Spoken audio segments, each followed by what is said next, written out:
योगी आदित्यनाथ हैं, जो इस बारे में ये कह रहे हैं कि संभल में जब आजादी हुई तो 45% हिंदू थे, अब 15% बचे हैं। डेमोग्राफी बदलने की कोई भी कोशिश कामयाब नहीं होगी, ये उन्होंने कहा है। संभल कैसे समाजवादी पार्टी और कांग्रेस के समय में चुन चुन करके हिंदुओं को निशाना बनाया जाता था, कैसे उनकी डेमोग्राफी को, उनकी जनसांख्यिकी को कम करके लगातार उन पर अत्याचार करवाए जाते थे, कैसे दंगे करवा करके हिंदू विहीन कर दिया जाता था क्षेत्रों को। बात यह है कि कहते कुछ हैं। देखिए, हम काशी में जब मंदिर तोड़े जा रहे थे तो हमने सोचा कि हम क्या करें, भगवान को जाके पुकारें। तो हम हर मंदिर गए, 1453 मंदिरों में हम गए दर्शन करने के लिए नंगे पांव। 750 किलोमीटर पैदल हम चले गलियों गलियों में। और हमने कुछ ऐसे मोहल्ले थे जो हमारे मुस्लिमों के हैं, उनमें भी हमारे तीर्थों के मंदिर विद्यमान हैं। तो हम कुछ उन मंदिरों को खोज खोज के जा रहे थे, तो हमको थाने की पुलिस आ गई। उसने कहा कि आप यहाँ मत जाइए। हमने कहा क्यों ना जाएं? कहा कि वहाँ जाना संभव नहीं है, वहाँ पूजा नहीं हो रही है। और कुछ ऐसे मंदिर हैं जो बड़े बड़े मंदिर हैं, उनके ऊपर कचरा डाल डाल करके उनको पाट दिया गया है। कुछ ऐसे मंदिर हैं जहाँ पर पूजा करने के लिए कोई जाता है तो दिक्कत हो जाती है। अभी जब संभल में मंदिर निकले थे तो काशी में भी कुछ उत्साही लोगों ने मदनपुरा नाम का जो मुस्लिम क्षेत्र है वहाँ जा कर के एक मंदिर को खोजा और कहा कि भाई इस मंदिर का लिखा पढ़ी क्या है, ये मुसलमान के कब्जे में क्यों है, ताला क्यों बंद है। तो उस पर जांच हुई और जांच होने के बाद मुसलमानों ने कहा कि हम तो मना नहीं करते हैं, कोई भी आए। तो हिंदू नवयुवकों ने कहा कि हम पूजा करने के लिए रोज़ जाना चाहते हैं, हमको प्रोटेक्शन दीजिए। सरकार ने प्रोटेक्शन नहीं दिया और आज भी पूजा नहीं हो पा रही। तो जब वो कह रहे हैं कि आइए पूजा करने, तो सरकार हिंदुओं को पूजा करने जाने के लिए प्रोटेक्शन क्यों नहीं दे रही है? मतलब सरकार भी चाह रही है कि उनके बीच में आप हस्तक्षेप मत करो। तो ऐसी परिस्थिति है कि मुसलमानों को कहीं ना कहीं से बड़ा प्रश्रय मिल रहा है। जहाँ इस पार्टी की सरकार है, जहाँ उस पार्टी की सरकार है, इसका फर्क नहीं पड़ रहा है, वो लोग बसते ही चले जा रहे हैं। जब अफजाल अंसारी ये कहते हैं कि गौ माता के संदर्भ में जो मांग स्वामी जी की है वो जायज है और हम उसके समर्थन में, गौ माता के संदर्भ में वो आवाज उठाते हैं। कम से कम गाय को माता तो बोल रहा है और हमने ये सिद्धांत कर दिया है कि जो गाय को माँ कहेगा वो हमारा भाई है। आप हमको खुद कह दो, जो कहना हो, जो आलोचना करनी हो कह दो, लेकिन उसके मुंह से गौ माता को माता शब्द में निकल रहा है, आदित्यनाथ के मुंह से नहीं निकल रहा है। हम किसको भाई कहें, आप बता दो। रवि जी, मैं माननीय स्वामी जी को सिर्फ इतना कहना चाहता हूं कि मैं बहुत सारे धर्मगुरुओं के संपर्क में रहा, बात की, मगर मुझे आज पहली बार एक ऐसे धर्मगुरु से बात करने का अवसर मिल रहा है जिन्होंने अपनी राय देश के बारे में पूरी बेबाकी से रखी है। उन्होंने हर मुद्दे का हर सवाल का सीधा जवाब दिया है। उन्होंने किसी सवाल को घुमाया नहीं है और अपनी राय पूरी बेबाकी से सामने रखी है। मैं समझता हूं कि अब आगे आने वाले समय में देश को इस तरह के ही धर्मगुरु कहें या उन्हें हम एक मार्गदर्शक कहें, वो इस तरह के लोगों की ही जरूरत है जो अपनी राय खुल के देश के सामने रख सके और देश को राह दिखा सके कि सही रास्ता क्या है। धन्यवाद। मेरा सवाल बहुत सरल है, बहुत सिंपल है। आपने बिहार चुनाव की बात कही, आपने कहा कि आप बिहार में कैंपेनिंग करेंगे और जो एक वोट भी यदि गौ माता के लिए मिल गया तो आप अपनी जीत मानेंगे।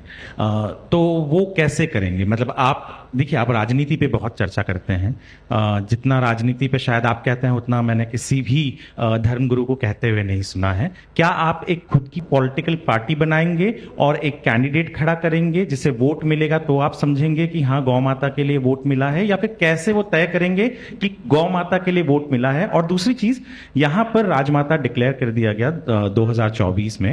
एकनाथ शिंदे जी तब सीएम थे, देवेंद्र फडणवीस डीसीएम थे, उसके बाद उन्हीं की सरकार जीत के आई। तो क्या आपको लगता है यहाँ पर गौ माता के लिए वोट पड़ चुका है? और बिहार में आप कैसे तय करेंगे कि गौ माता के लिए वोट पड़ा है? देखिए, बिल्कुल वाजिब और व्यवहारिक प्रश्न आपने पूछा, जो इस समय सचमुच पूछा जाना चाहिए और समझा जाना चाहिए। गाय के लिए वोट पड़ता है तो गौ माता का वोट है, गाय के लिए लोग वोट करना चाहते हैं और गौ हत्या की बंदी करना चाहते हैं लोग, इसलिए अब हम वहाँ जा रहे हैं।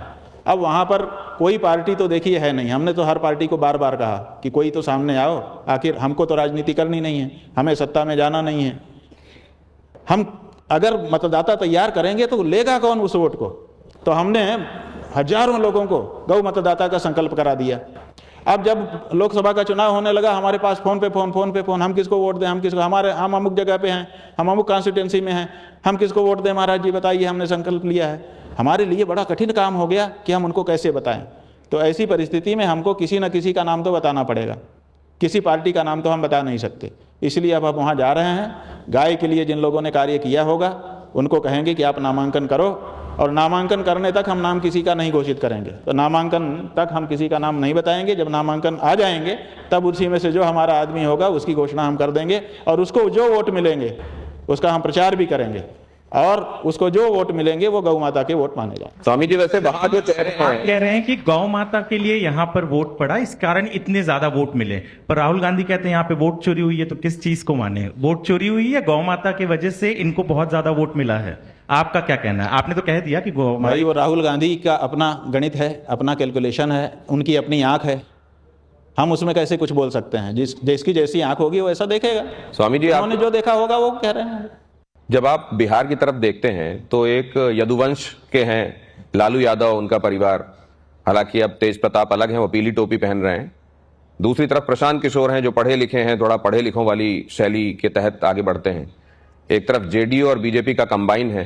आपको किसमें दिखाई देता है उम्मीद, मतलब थोड़ी झलक किसमें लिखती है, थोड़ा सा सिल्वर लाइनिंग कहाँ दिखाई देती देखिए, है? हमने अपने देश में नेता के रूप में पढ़े लिखों को भी देख लिया है और गैर पढ़ों को भी देख लिया, दोनों आप समझ रहे होंगे। जो पढ़े लिखे थे उनको भी देख लिया, बड़े बड़े पढ़े लिखे प्रधानमंत्री हो गए, विश्व प्रसिद्ध विद्वान प्रधानमंत्री हो चुके, और जिन्होंने डिग्री न दिखाने की कसम खा रखी है उन्होंने भी शासन कर लिया। हमें पढ़े लिखे गैर पढ़े लिखे से मतलब नहीं है, हमें भारत की भावना को समझने वाला नेता चाहिए, जो भारत की भावना को समझता है। आपके पास आ रहा हूं, ये आखिरी राउंड है। एक जरा स्वामी जी को मैं ये दिखा दूं। स्वामी जी, अभी बीते दिनों इस बात को लेकर चर्चा हुई कि सनातन धर्म के जो पथ प्रदर्शक हैं, जिसमें सर्वोच्च तो खैर शंकराचार्य हैं ही, लेकिन बाकी जो भी गुरु हैं, इनके बीच में आपस में खींचतान क्यों चल रही है? जैसे आपने ये बात कही रामभद्राचार्य के संदर्भ में, जब उनकी एक टिप्पणी आई थी प्रेमानंद जी के विषय में, तो आपने उसका प्रतिकार भी किया। आपने ये भी कहा कि वो तो सन्यास के भी लायक नहीं है। तो लोगों ने ये जानना चाहा कि अगर वो सन्यास के लायक नहीं है तो ये टिप्पणी आपने पहले क्यों नहीं की? ऐसा है कि हमने टिप्पणी की, ये सही नहीं है। शुरुआत रामभद्राचार्य जी ने की, उनसे कोई पॉडकास्ट करने वाले पत्रकार हैं, वो बातचीत कर रहे थे, उसी में उन्होंने संतों का नाम लिया, और केवल किसी संत विशेष का, जो प्रेमानंद जी का ही नाम नहीं लिया, उन्होंने शंकराचार्य जी का नाम लिया। उन्होंने चारों शंकराचार्यों के बारे में बात कही, जिसमें हम व्यक्तिगत रूप से भी सम्मिलित होते थे, और उन्होंने उनकी योग्यता पर प्रश्न चिन्ह उठा दिया कि 5 मिनट भी संस्कृत नहीं बोल सकते, ये शब्द कह दिया।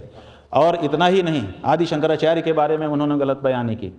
तो ऐसी परिस्थिति में हमारे ऊपर दबाव था समाज का कि आप इस पर कुछ बोलिए, अगर, क्योंकि इसके पहले भी वो बहुत बोलते रहे हैं, कई बार ये सब तरह तरह की बात बोलते रहते हैं, लेकिन हम लोग नहीं बोले क्योंकि इससे संदेश अच्छा नहीं जाता है। लेकिन जब वो अति हो गई तो हमारे ऊपर भी लोगों का दबाव आया कि कुछ तो इस पर आपका वर्जन आना ही चाहिए। तो हमने जो बात थी वो कही। जब मौका होता है तब कहा जाता है। इसके पहले जब वो सन्यासी बने, जब उन्होंने अपने आप को रामानंदाचार्य घोषित किया, जब वो चित्रकूट में मठ बनाने लगे, जब वो सब कथा वार्ता करने लगे, जब चीज़ें करने लगे, तब हम हमारे गुरुजी के सेवक के रूप में थे। आज हम शंकराचार्य के पद पर हैं, हमारा दायित्व तो आज बनता है, और आज हमने कह दिया जो शास्त्र की बात है। लेकिन उन्होंने ये भी कहा कि शक्तियां सनातन धर्म को निर्बल बनाने के लिए तोड़ मरोड़ कर पेश करती हैं। तोड़ मरोड़ के आप लोग पेश करते हो, आप लोगों के ऊपर उंगली उठा रहे हैं। जवाब दो, सुनिए ना, जवाब दो। ये पूरा तो सुन लीजिए। सर, हिंदू धर्म की रक्षा में तत्पर हो जाना चाहिए। आप मानते हैं कि जो बात इन्होंने कही थी, ये कह रहे हैं कि तोड़ मरोड़ के बातें कह दी गई, वो तो आप संतों के बीच में कहीं कोई दरार, कहीं भाई कोई... संतों के बीच में कभी भी मनमुटाव नहीं होता है, लेकिन सिद्धांत का झगड़ा हमारा सदा चलता है। हम सिद्धांत के लिए शास्त्रार्थ करते रहते हैं, अपने सिद्धांत की रक्षा के लिए हमारी बातचीत सदा से होती रहती है। और सुनिए, ये जो भारत की सेना है ना, ये रोज लड़ती रहती है, ये लड़ती रहती है। आप जाएंगे तो देखेंगे कि लड़ाई हो रही है, फायरिंग हो रही है।